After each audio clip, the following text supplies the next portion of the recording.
अस्सलामुअलैकुम। उम्मीद करता हूँ कि दोस्तों आप सब खैरियत से होंगे। हम इंस्पेक्टर इनलैंड रेवेन्यू की सिलेबस की तैयारी कर रहे हैं।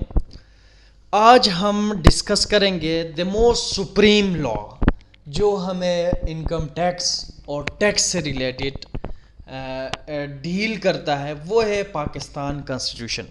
पाकिस्तान की कॉन्स्टिट्यूशन में टैक्स से रिलेटेड कौन सी प्रोविजंस हैं वो आज हम डिस्कस करेंगे। देखिए जनाब, ये जो लेक्चर सीरीज़ है ये फ्री ऑफ कॉस्ट है।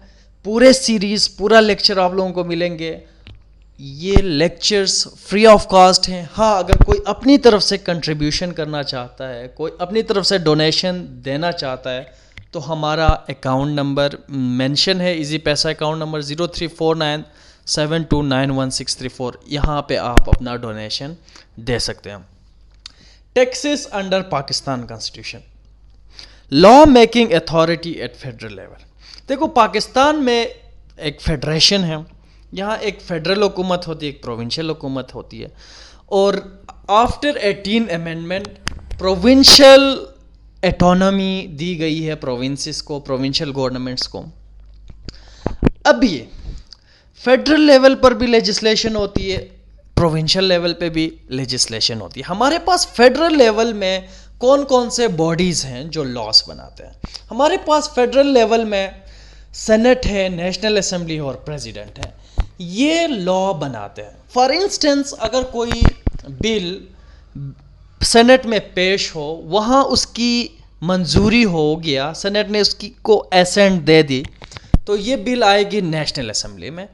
नेशनल असेंबली भी इसको एसेंट दे दिया तो ये बिल जाएगी प्रेसिडेंट के पास।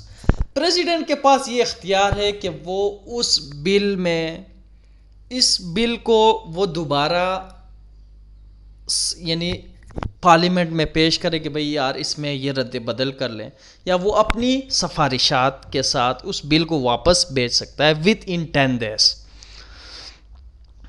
इसी तरह जब प्रेसिडेंट समझता है कि यार इस बिल सही है, कोई इसमें कोई सुकम नहीं है, कोई मसला नहीं, तो वो अपना एसेंट इसी वक्त दे सकता है। और जब प्रेसिडेंट की एसेंट उस बिल पे होगी तो वो बिल जो है वो law, act of the parliament बन जाएगा। उसके बाद वो लॉ बन जाएगी।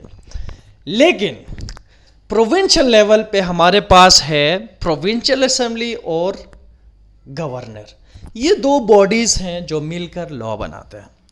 अगर कोई बिल प्रोविंशियल असेंबली में पास हुआ तो वो गवर्नर के पास जाएगी। गवर्नर विद इन 10 डेज अगर वो समझता है कि यार इसमें कोई अमेंडमेंट की ज़रूरत है, इसमें कोई चीज़ें मज़ीद ऐड करने की ज़रूरत है, या कोई एडिशन करना चाहता है, कोई सब्ट्रैक्शन करना चाहता है, वो अपनी सिफारिशात उसके साथ ऐड करके दोबारा प्रोविंस को यानी असेंबली को भेजेगा, प्रोविंशियल असेंबली को। असेंबली उसमें रद्द बदल करके अगर दोबारा भेजता है या ऐसे ही दोबारा भेजता है प्रेसिडेंट यानी गवर्नर के पास, गवर्नर बाउंड है कि भाई उस यानी उस जो बिल है उस पर दस्तखत करे।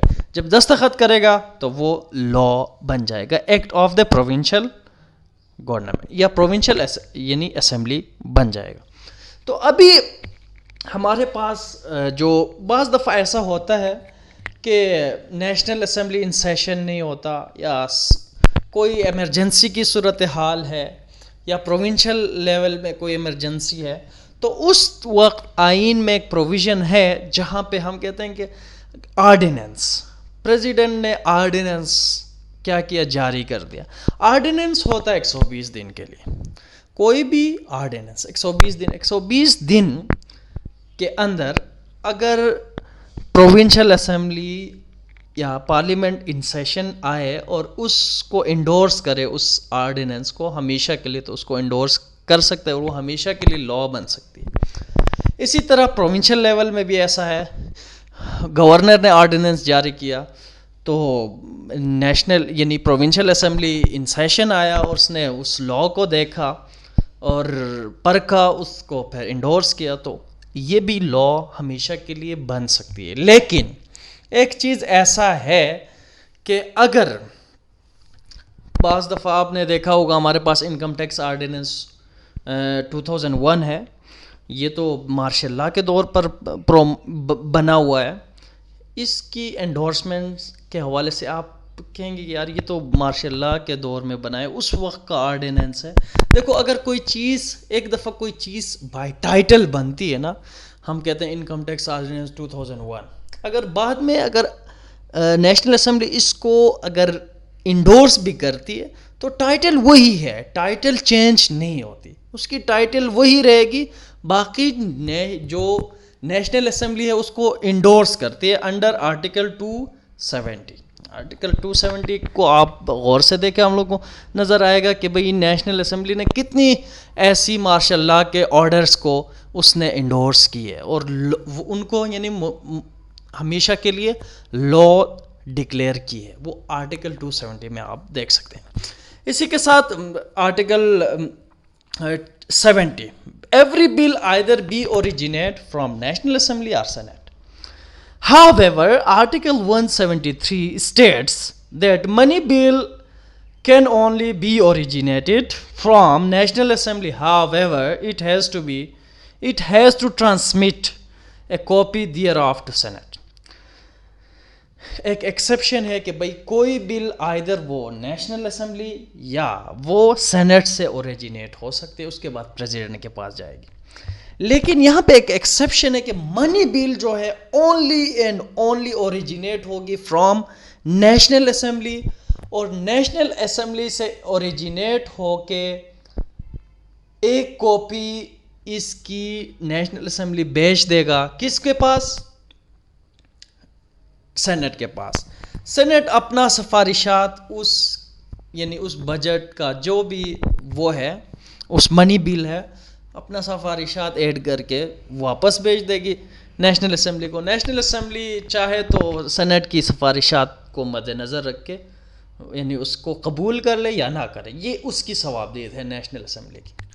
तो इसी तरह ये मनी बिल जब पेश होगा तो नेशनल असेंबली इसको पास करेगा, पास करके ये यहाँ पे एक सनद इसके साथ अटैच करेगा स्पीकर ऑफ नेशनल असेंबली कि भाई ये मनी बिल है, तो ये जाएगी प्रेसिडेंट के पास। प्रेसिडेंट विद इन 10 days इसको क्या करेगी? एसेंट देगी। यानी प्रेसिडेंट के पास मनी बिल के हवाले से इख्तियार नहीं कि वो उसको वापस भेजे नेशनल असेंबली को कि भाई वो अपना ना कोई सिफारिशात ऐड कर सकती है, प्रेसिडेंट सिर्फ साइन कर सकती है। अगर कोई दूसरा बिल है तो प्रेसिडेंट के पास इख्तियार है कि वो अपना सिफारिशात ऐड करके वापस नेशनल असेंबली को भेजे, सेनेट को भेजे कि भाई आप इस पर गौर करें, इसमें ये अमेंडमेंट लाए। तो नेशनल असेंबली बाउंड नहीं है, सेनेट बाउंड नहीं है कि भाई वो सदर के बात पर मिनवान अमल करे, दोबारा उसको वापस भेज देगी, तो सदर बाउंड है to give assent. Money bill is originated only from National Assembly. Why? Question ये है कि भाई money bill is to be originated from National assembly.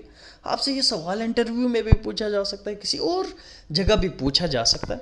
इसकी वजह यह है कि मनी बिल नेशनल असेंबली से इसलिए ओरिजिनेट होगी क्योंकि जो नेशनल असेंबली के जो मेंबरान हैं वो डायरेक्ट रिप्रेजेंटेटिव ऑफ यानी डायरेक्ट रिप्रेजेंटेटिव हैं, वो लोगों के डायरेक्ट रिप्रेजेंटेटिव हैं। अगर वो लोगों के डायरेक्ट रिप्रेजेंटेटिव ना होते तो फिर मनी बिल यानी वो किसी भी जगह ओरिजिनेट हो सकती थी, या प्रेसिडेंट भी कोई ऑर्डिनेंस जारी करे, कोई मनी बिल पेश कर सकता है। लेकिन नहीं, यहाँ पे अवाम की डायरेक्ट नुमाइंदा वहाँ मौजूद हैं, इसलिए उनके पास ये इख्तियार है कि वो अवाम पर कोई टैक्स लगाएं।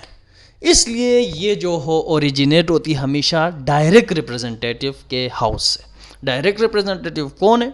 नेशनल असेंबली के मेंबरान और प्रोविंशियल असेंबली के मेंबरान। इसलिए जो है यही वजह है कि मनी बिल हमेशा ओरिजिनेट होती है नेशनल असेंबली से। बहरहाल इसकी एक वजह यह भी हो सकती है कि आप ये दे सकते हैं कि भाई पाकिस्तान जो है एक क्या है, एक डेमोक्रेटिक कंट्री है। दूसरा ये कि यहाँ पे वज़ीर आज़म के पास ज़्यादा इख्तियारात होते हैं, तो अगर हम इसको सेनेट से इसको ओरिजिनेट करते तो यहाँ मसला होता। सेनेट में बाज़ दफ़ा नुमाइंदगी सिर्फ उसकी नहीं होती, यानी इसकी सेनेट में बाज़ दफ़ा अपोजिशन की अक्सरियत होती है तो उस वक्त मसले क्रिएट होते, ये भी हो सकता था। दूसरा ये कि प्रेसिडेंट के पास इख्तियार क्यों नहीं है कि भाई वो कोई सिफारिशात अपना मनी बिल के साथ अटैच करे। इसकी भी वजह ये है कि भाई प्रेसिडेंट हो सकता है कि वो अपोजिशन से भी हो सकता है, ये भी मुमकिन है, क्योंकि हम विफाक हैं। प्रेसिडेंट के इलेक्शन का तरीका भी आप लोगों को पता है। बहरहाल जो भी है, हम आगे बढ़ते हैं। Article 74, every bill related to money shall be presented with the consent of federal government. कोई भी bill related to money, finance, budget, वो तमाम पर जो है कंसेंट होनी चाहिए। जब वो आप नेशनल असेंबली से पास कर रहे हैं तो फिर इस पे ज़रूरी है कि भाई आप उसमें यानी फेडरल गवर्नमेंट का राय ले लें, उसकी कंसेंट ले लें। अदरवाइज़ कोई भी बिल, फाइनेंशियल बिल तस्वुर नहीं होगी under article 74। President can not return a money bill back to Majlis से शुरा। इसकी रीज़न मैंने आप लोगों को बताया। आर्टिकल 77 कहता है tax to be levied by law only. आप ओनली लॉ के ज़रिए यानी एक्ट ऑफ पार्लियामेंट यानी नेशनल असेंबली के एक्ट, कानून के ज़रिए आप किसी पर टैक्स आयद कर सकते हैं, otherwise not. Article 116, money bill at the provincial level can not be return back to provincial assembly by the government. वही आर्टिकल 116 में ये है कि भाई अगर प्रोविंशियल असेंबली ने यानी बजट पेश किया, मनी बिल पेश कर दी, तो गवर्नर कोई भी दूसरा बिल दोबारा अपने सिफारिशात के साथ प्रोविंशियल असेंबली के सामने भेज सकता है कि भाई इसमें ये एडिशन कर लें, सब्ट्रैक्शन कर लें। लेकिन अगर वो मनी बिल है तो उसको वो वापस नहीं करेगा।